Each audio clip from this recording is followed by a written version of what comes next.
So the first real area of events, and we've also had some questions posted already, which is great to see. But the first key area is planning your event. Now, I'm going to pass this quickly over to Liam because I think the key question really that's come out of planning events is, what do I call my event? And I think, the one thing that we need to make sure of is always engaging with the parents in the local community. And the more we engage with those parents, the more we try to meet that parent's need, the better it's going to be in terms of event, the better attendance you're going to get. So first question for you, Liam. I mean, what would you recommend in terms of naming an event, or what would you call an event that a nursery or a childcare business wants to run? Sorry, Liam, I don't think we can hear you. Can you hear me now? Much there better. We go. I'll recommend not calling it an open day. It needs to have that sort of like attraction, call it, for example, like a Springtacular Easter Family Fun Day. If you're doing an event a staff event as well to get recruitment in, pizza and wine staff evening, those kind of events. So make sure that it's themed, it's fun, it's attracting, because obviously you want to get customers that are not about, and if they think, oh, this nursery's doing that, doing these events, that kind of theming, then you're going to get more traction than calling it just an open day. Yeah, it makes complete sense, and it's a really good point actually, because I think the one of the questions that we had through in advance, and I don't need to read out the question now because Liam's kind of answered it, is why would you not call an event an open day? And I think that's a really key message there, because calling an event an open day, the one problem you're going to have, and this is the one problem that I've seen happen across the board for years now, is it very much is like, come and look at our nursery, look how good we are. It's not trying to entice in that audience of parents to say, oh look, we've got a visit for Peppa Pig, or we've got a springtacular event, we're going to do an Easter egg hunt, and all these activities tying into that.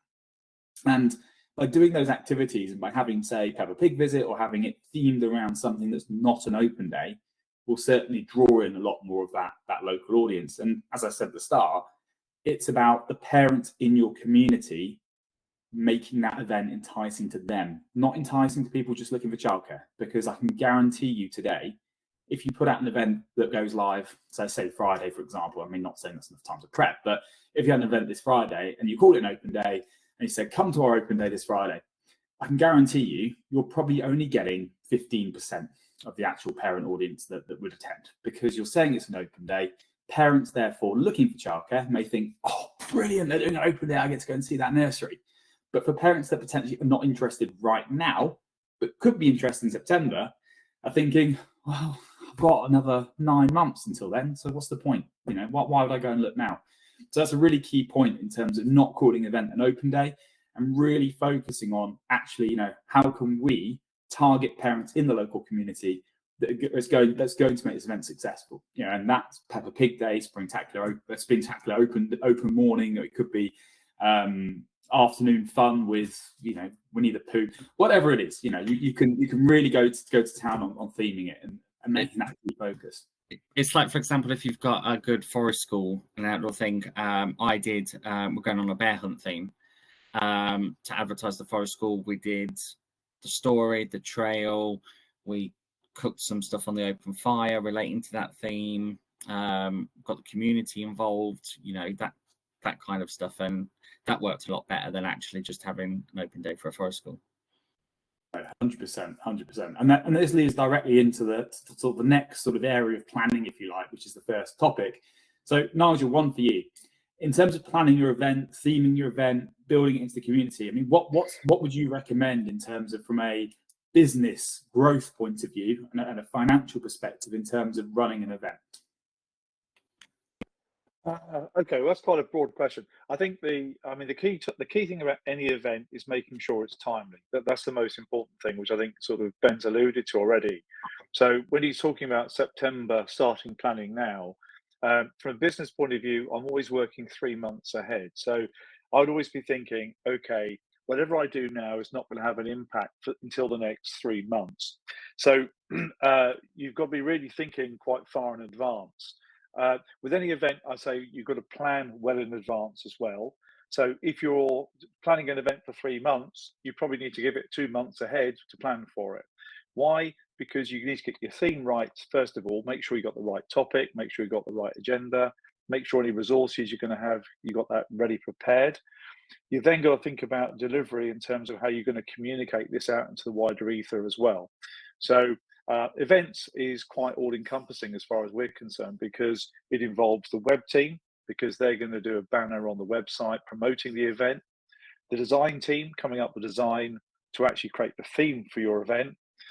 It then involves social media promoting it, maybe ads as well to boost the numbers, and also Flourish, because you need a way of managing the event as well, in terms of making sure you capture the audience that you're going to be coming to this event itself, and the ability then to follow them up. So there's quite a lot involved in the planning. And I suppose at the end of the day, what is your goal? What is your FTE target? And also then you're thinking about as well that in September, where is your hotspot? Is it your actual preschool? Because that's not always the case. People always assume it is, but not necessarily, because you've got the flow through the nursery. It may actually be your pressure point is much, much lower down. It could well be your baby room is the one that's suffering, or even actually that sort of tiny toddler sort of stage in between. So it's making sure you really understand what your audience is you're targeting, and actually really having that whole plan sort of sorted out well in advance, and give yourself time. Where things go wrong is where people decide they want to do an event. It's going to be in 4 weeks, and it's just really, really difficult to get everything, all your ducks in a row, and to make it effective. The best events are the ones that are best planned. No, 100%. And that, the timely part of that is, giving yourself at least 6 weeks notice is absolutely critical. Personally, I'd say, look at 2-3 months notice, because if you don't plan it well, you won't be able to execute it well. And at the same time, you'll find that actually the overall benefit of running the event isn't as great, as if you planned it properly and you're able to go through that whole process well. We've got a couple of questions through, but the first one I'll go to is for Hina, which is any ideas for events that could take place in May? Liam, any ideas at all? Any events in May you could run? Liam, you're on mute again, sorry. There we go.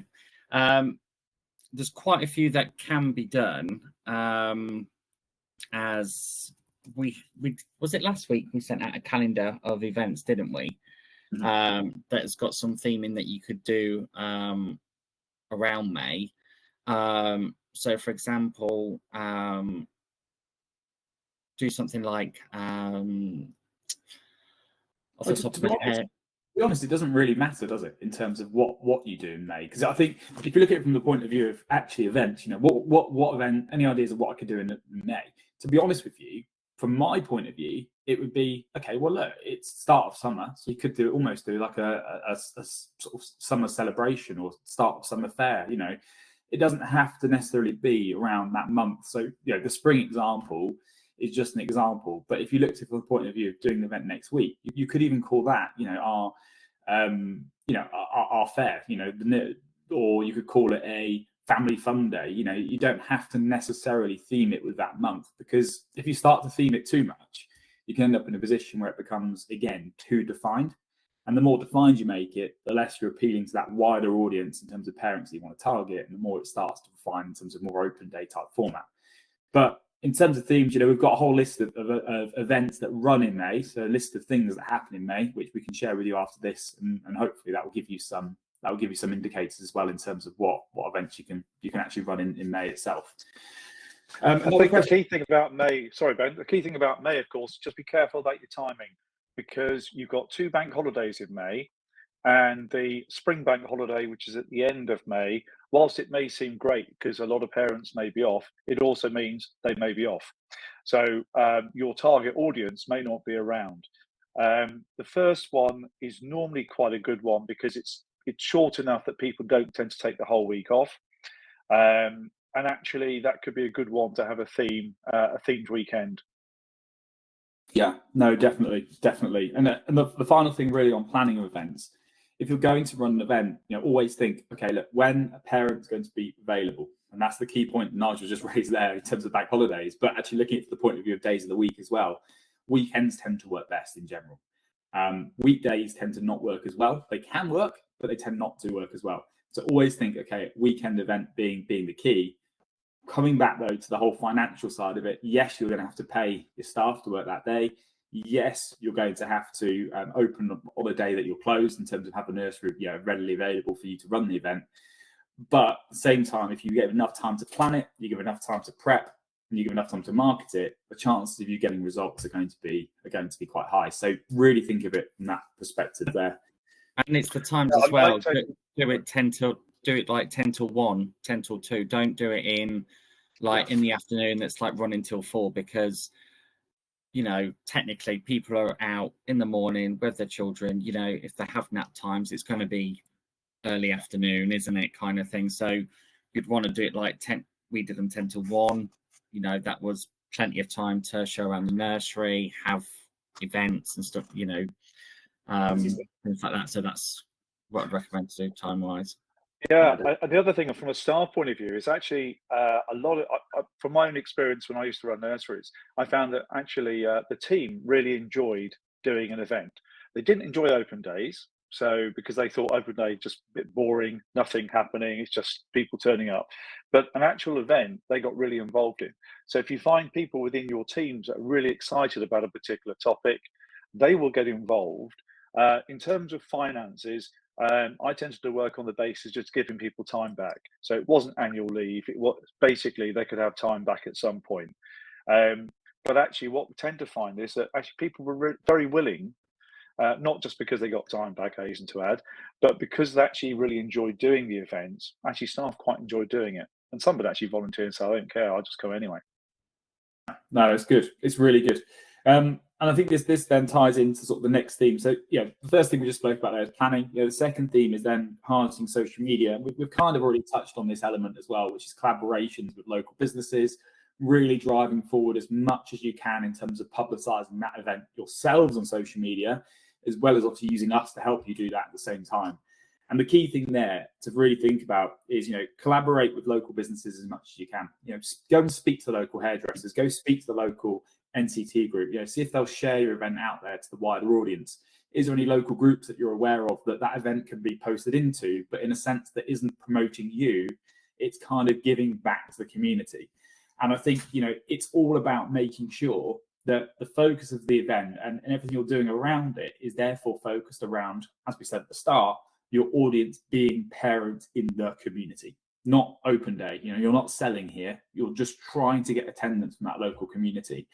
And the more you do that, as Nigel just said, your staff may engage more. You may get more engagement from your team in terms of actually they want to go along to it as well, because it's something you're doing that you're kind of giving back to the community, or you're not using it as a selling tool, even though as business owners, we know it is a selling tool.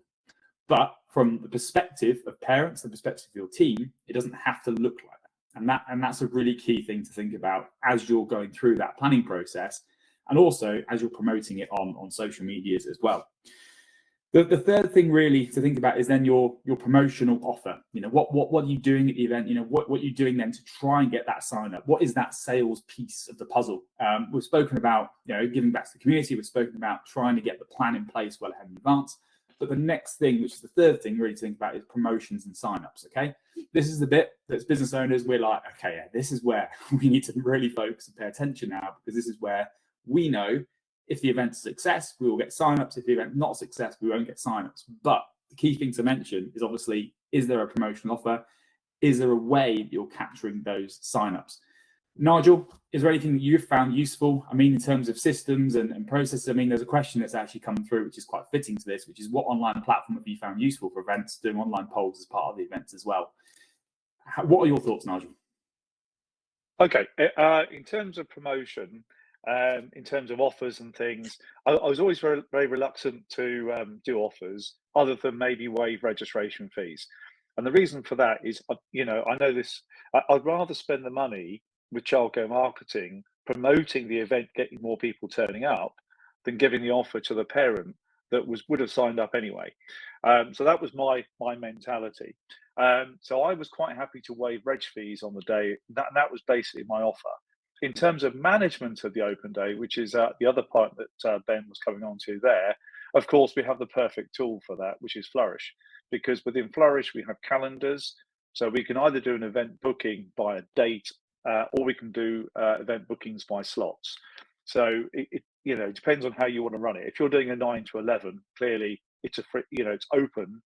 If you're doing 9 till 2, but you want people to book specific times, that's a calendar booking. So there's two ways we actually sort of run it.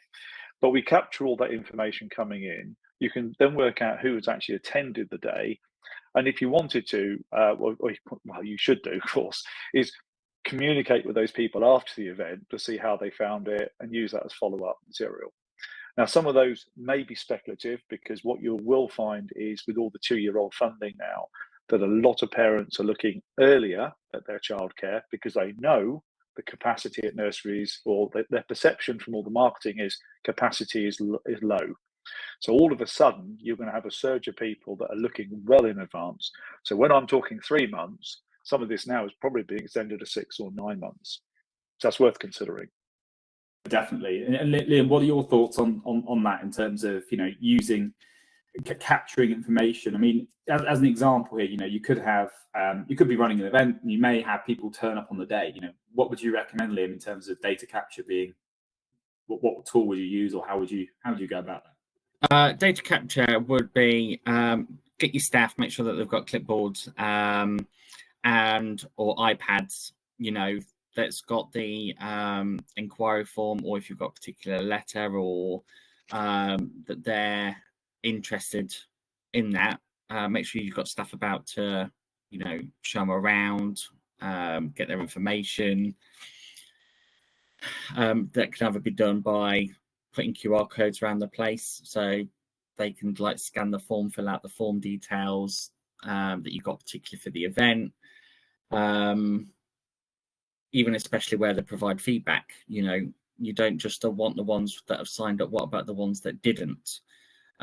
So even that, no, I'm not signed up today, then reply back to them saying, hi, thank you very much for turning up to our open day, that kind of thing. Sorry, you've not signed up with us. Is mind providing us with some feedback, because that feedback will just easily help, because it could be something that you could have easily offered. For example, if they were looking 9 till 3 on particular days, but that's not a session, but then you've got loads of spaces of 9 till 3 that you could feel actually offered, There's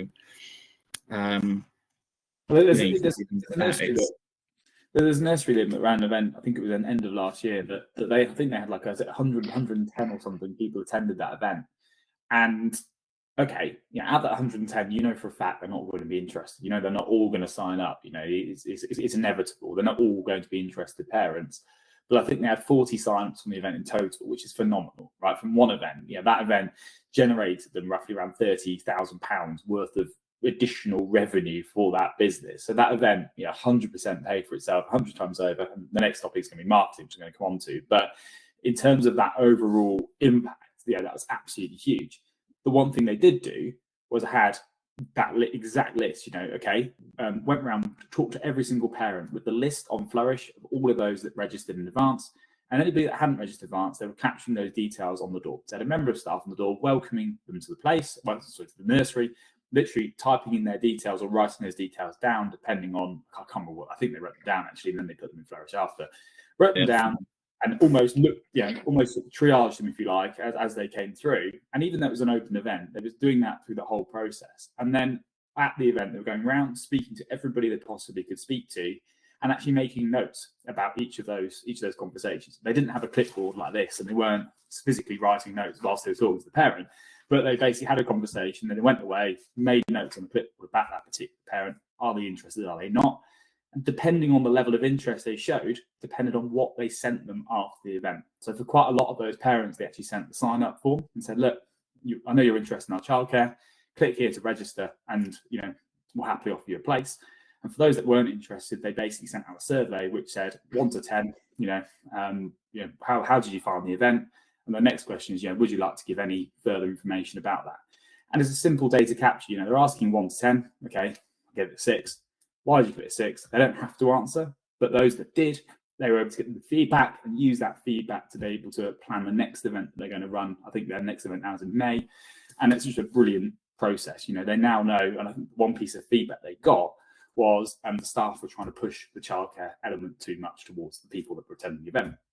Next time round, let's not go as pushy. Let's let the parents enjoy it. Let's let the children enjoy it. And let's not try to sell too much whilst we're there. But at the same time, they're still going to go around and do that process, but they're just going to take a different tactic in doing so, which will hopefully make the event better for them next time around as well, which is great. In terms then of the next step, so we've talked about planning, we've talked about social media, so harnessing social media, we've talked about promotions and sign-up offers, waiving reg fees being one of those things that potentially is the way to go, rather than giving away a massive discount or anything like that, because invest more in marketing, which is the next topic. The more you invest in marketing, the more chance you're going to get of higher attendance, the more chance you're going to have of sign-ups, which obviously is the key part of that whole process there. The higher your return on investment, which makes the event pay for itself and more potentially. So the next step really is internal prep is the next step, but I'm not going to go into detail about that now, because internal prep is all about what you could do internally. It's about the activities you can run. It's about those different steps within the nursery, what you could do. So for example, you could get local businesses to come and have stalls. You could do an Easter egg hunt, that type of thing. But it's really about thinking internally and engaging your team to think internally about those things. And I don't think it's a topic that we necessarily need to go into detail about. If you've got any questions about it, feel free to pop them in. If you don't, obviously, the next thing for us in that whole list is marketing. Now, from a marketing point of view, what we do, as Nigel's touched on earlier, we look at everything from the point of view of how can we get the most visibility to your event by using all of these online tools. How can we get event pop up on your website? Making sure you've got social media event live, making sure you've got adverts running. Paid ads are absolutely essential for an event. Giving you extra exposure to that local audience, absolutely vital. Flyers, posters, banners, a lot. There's so much we can do about your event, and so much that we do, even though it may not all be visible in terms of, how's this work? How does this work? How does this work? There's so many little bite-sized chunks there that you can do to get a really big impact. And in terms of running an event, if you said to me today, Ben, I want to run an event, we'll be able to give you all of these things that are going to help you make that event a big success. And the key element of it all, which Nigel again touched on earlier, is the Flourish system. Having a strong back-end system that is going to enable sign-ups, potentially enable ticket sales. If you're selling tickets, you could do that. Potentially follow up parents afterwards, and follow up parents pre-event as well. And then look at the whole bigger picture in terms of who signed up, who didn't sign up. Can we get feedback of those that didn't sign up? Liam, have you got anything else you think about marketing side of things that potentially that we can't necessarily do, but that the owner can do or the manager can do within the setting? Yeah, I would just keep in mind, to run a family fun day or anything, it doesn't have to cost a lot. Use the resources that you've got. For example, we had the staff, the girls, they enjoy going put makeup, so they did face painting. We used parents. They brought in a petting zoo because they had a farm, so they brought in sheep and stuff. We posted on social media, just be like, we're doing this open day, who would like to come in? We've got so and so, £5 per stall, and people had stalls there. And then that also raised money. And then, pardon? That makes sense. It covers the event cost, doesn't it? If you've got stalls, even if it is £5, if you had 10 stalls, that's still £50. So it's No, and it's like that. And for example, we got Elsa and Spider-Man. They came, but it was a company that not long started up. And all that they wanted in return, they come to our event for 2 hours, and all that they wanted was for us to help promote their business for parties and stuff and put up a banner. So then we hosted it as, come and meet Spider-Man and Elsa on this event. We've got petting zoo, we've got this, that, and the other. And that was a massive event for us, and that worked really well. So it's using the resources that you've got to help with these events. all about those little extras, and the whole thing comes back to again that collaboration piece. You know, I just spoke about on harnessing social media. You can also collaborate with businesses on a local scale, if you like. It's all about the community. And again, if you're working with, as Liam said, if they work with a company that's just getting into sort of characters, they want to promote them potentially for birthday parties and things like that. Perfect. You know, it doesn't cost anything. You know, they can come along and you can in return you're giving that promotion. The same goes for local businesses in terms of having a stall. A lot of businesses pay £100, £200 for a stall in a local market. You can invite them along for £5 and you're still having an audience. I mean, if you had 100 people attend, that's still 100 people they're getting exposure to. For the sake of £5, I mean, it's 100% worth it for all of those businesses that potentially would look to attend. We have had a question through though about existing parents or waiting list children. Should they also be invited? Now, Nigel, I'll pass this one on to you because I think it's very fitting in terms of. Well, the answer is yes, because at the end of the day, what you want to do is promote your nursery. And the more people that have a good experience with your nursery, the more people they're going to tell about how wonderful the nursery is. So, I mean, I suppose what you don't know, I suppose in some ways what you're thinking is, if I invite the existing parents, am I going to be full of existing parents and all the newbies? But actually, if the existing parents are there, anybody that isn't a parent already at the nursery are going to be wowed by the experience that those parents are having, because those existing parents aren't going to turn up if they're not happy. I hope.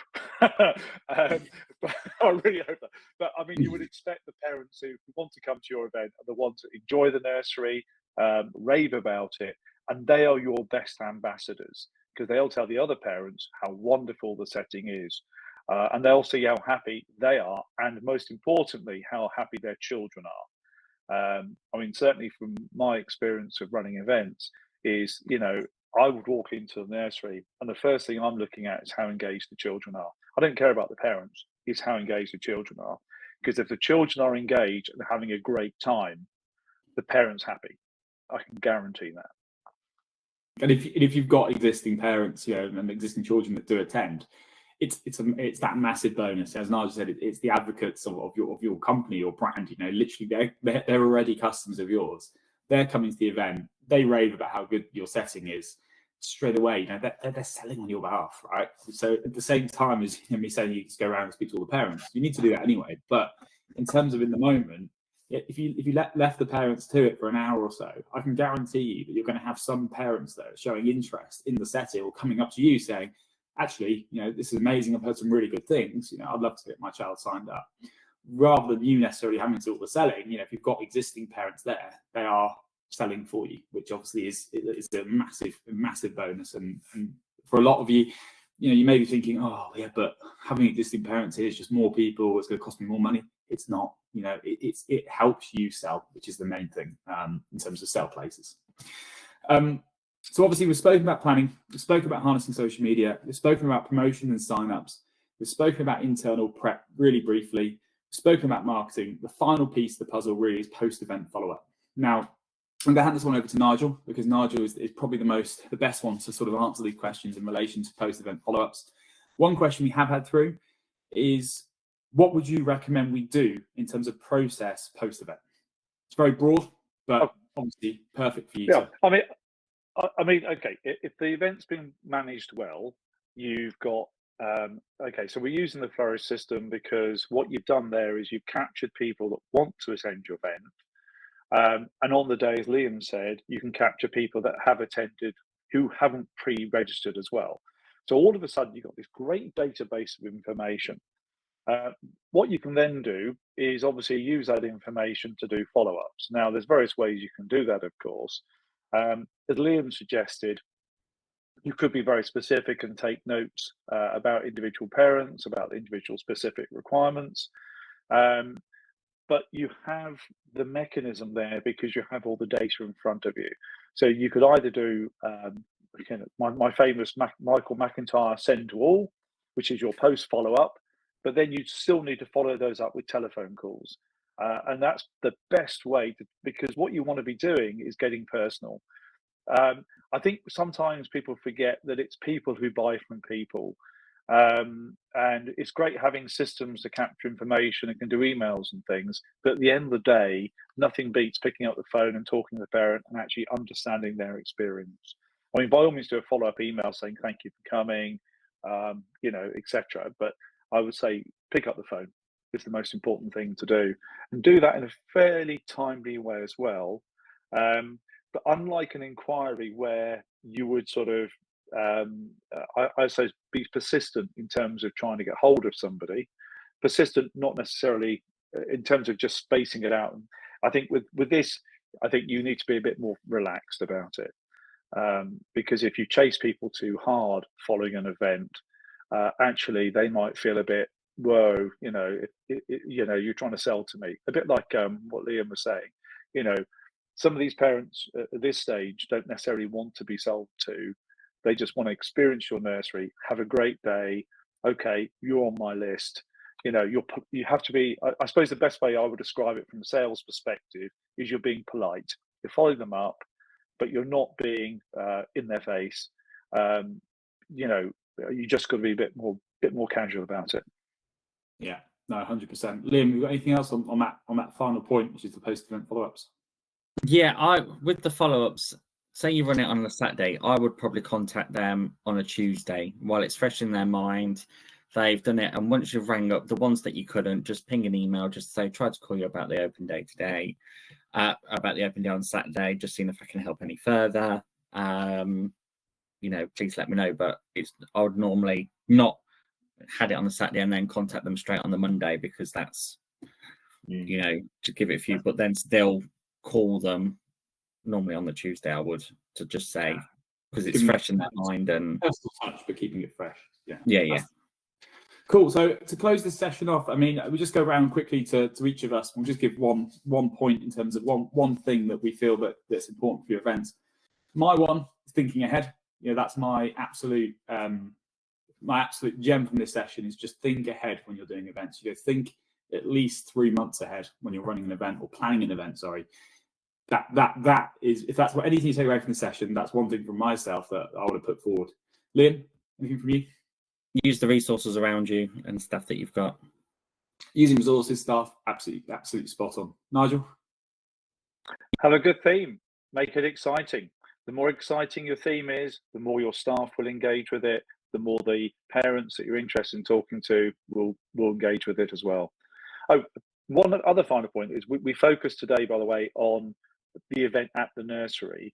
There is also a broader aspect to think about, which is events in the community. And there's no reason why the same rules don't apply, where you could be going to the fete at the local fete, for example, and you can use the same skills and resources in terms of inviting people to your stand at this fete, using the same resources and skills that we've talked about today. 100%. So obviously this month and this whole month actually is focused on events. We are releasing new resources every single week throughout this month. Next week's Q&A is going to be a bit more specific on certain elements of events, in particular looking at ticketing, which is an absolute must for running an event. And then all the way through the rest of February, we're going to be focused on different topics each week, so that by the end of February, you've got a perfect event ready for the summer and ready for you to execute, to get that September occupancy up, but also looking at staffing and recruitment as well, and tying that into events, which is going to be a real key focus over the next few weeks. So thank you all for attending. Obviously, we've put our poll on for today. Any feedback is always much appreciated, and any questions you've got that we haven't got around to answering, we'll obviously send you through an email. And Hina, obviously, in terms of ideas for events, as promised, we'll get that over to you, and anybody else that's attended as well. We'll send it all through to you later on today. And hopefully those resources are useful, and hopefully we can get some events in the calendar, which would be great. So thank you all for attending, and anything else, feel free to let us know. Thank you very much.